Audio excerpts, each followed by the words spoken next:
নমস্কার সবাইকে। আমরা আজকে এসেছিলাম এক্সাইজ ডাইরেক্টরিয়েটে ডেপুটেশন দিতে। দেখতে পাচ্ছেন এই হচ্ছে ডেপুটেশনের কপি। সো উল্টো দিয়ে দিচ্ছি। সো অ্যাপ্রক্স আমাদের 40 মিনিট কনভারসেশন হয়েছে কমিশনারের সাথে, আমাদের আইএস নীরাজ ভট্টাচার্য। ওনার সাথে কথোপকথন আর কি হয়েছে সমস্ত ডিটেল আমরা দেখো। ভিডিওটাকে একটু ধৈর্য নিয়ে শেষ অবধি দেখো। স্পেশালি যারা এক্সাইজের নতুন ভ্যাকেন্সি নিয়ে খুবই এক্সাইটেড, এক্সাইজের একটা আরটিআই খুব ভাইরাল হয়েছিল, তাদের নিয়েও একটু কথোপকথন আমাদের আছে। প্রথমে আমরা দিয়েছি কী আমরা প্রথমে বলেছিলাম। প্রথমেই আমাদের পয়েন্ট ছিল ল্যাক অফ নিউ ভ্যাকেন্সি। আমরা জানি লাস্ট 2019-এ লাস্ট ভ্যাকেন্সি বেরিয়েছিল, তারপর কিন্তু 2019-এর পর থেকে এক্সাইজ ডিপার্টমেন্টের কোনো ভ্যাকেন্সি কিন্তু নেই।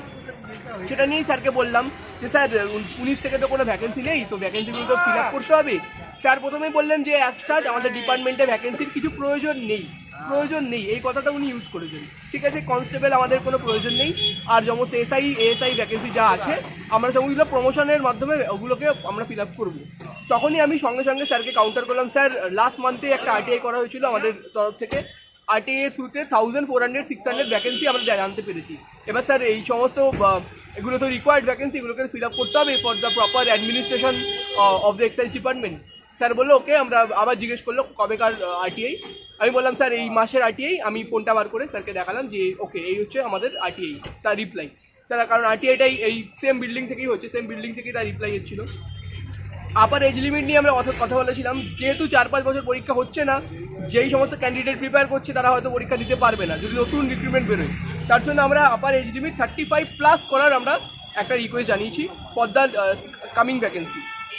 Publication of waiting list, publication আমরা বলেছি যে আমরা WBPRB-তে গেছিলাম, যেখানে আমাদের চেয়ারম্যান বলেছিলেন যে ওয়েটিং লিস্ট বার করা না করা পুরোটাই ডিপার্টমেন্টের ব্যাপার।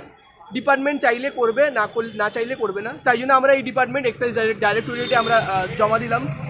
সে এবার এখানে এক্সাইজ ডাইরেক্টরিয়েট বললো, স্যার বললো ঠিক আছে এই জিনিসটাকে দেখা হবে, যেহেতু এটা আমাদের ডিপার্টমেন্টের হাতে আছে। রিক্রুটমেন্টের সিলেবাসের ক্ল্যারিফিকেশন নিয়ে অনেকের প্রবলেম, বিকজ কী সিলেবাস কেউ জানে না, ভুলভাল কোয়েশ্চেন চলে আসে এদিক ওদিক থেকে। স্যার বলে ঠিক আছে নেক্সট পরীক্ষায় সিলেবাস আগে থেকে দিয়ে দেওয়া হবে। ঠিক আছে, টাইমলাইন ফর নিউ ভ্যাকেন্সি, আর কবে কোন নতুন বেরোবে, কবে কী পরীক্ষা হবে এক্সপেক্টেড, এই নিয়ে টাইমলাইন যদি বার করা হয় বললো আচ্ছা এই সমস্ত ব্যাপার। ঠিক আছে, আমরা এখানে স্যারের সাথে কথা হলো। স্যার বললো ঠিক আছে আমরা দেখতে পারি বেস্ট অন দ্য আরটিআই আমরা একটা রিপোর্ট পাঠাতে পারি গভর্নমেন্ট অফ ওয়েস্ট বেঙ্গলকে, কিন্তু ক্যাবিনেটের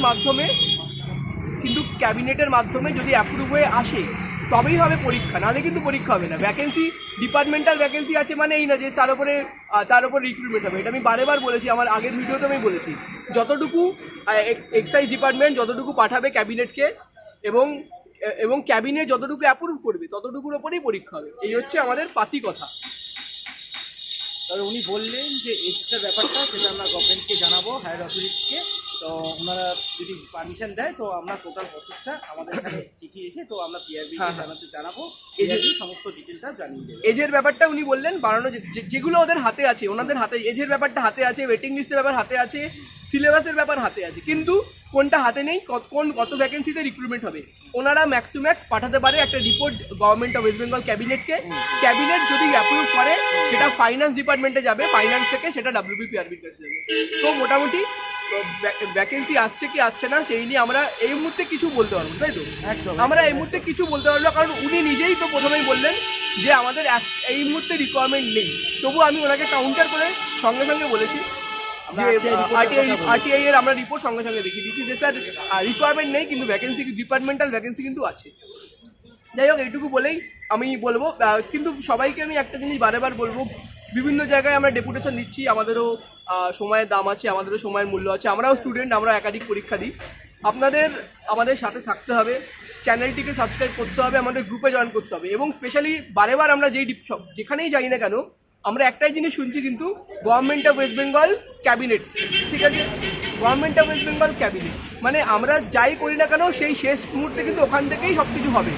ঠিক আছে, তাই আমি যেটাই বলছি আমাদের সংগঠনে যোগ দিন, বিকজ আমরা এই সংগঠনে যে বারেবার আমরা এই সংগঠনটাকে চালাচ্ছি, বারেবার আমরা বিভিন্ন ডিমান্ড, বিভিন্ন রিকোয়েস্ট গভর্নমেন্টের কাছে নিয়ে যাচ্ছি, আমরা প্রোটেস্ট মার্চ আমরা বার করছি, আমরা ডেপুটেশন কর্মসূচি করছি, এইগুলোই কিন্তু করলে তবেই কিন্তু ট্রান্সপারেন্ট স্বচ্ছভাবে পরীক্ষা হবে, স্বচ্ছভাবে নিয়োগ হবে, এবং এর ভিত্তিতে কিন্তু ভবিষ্যতে ভ্যাকেন্সি বেরোবে।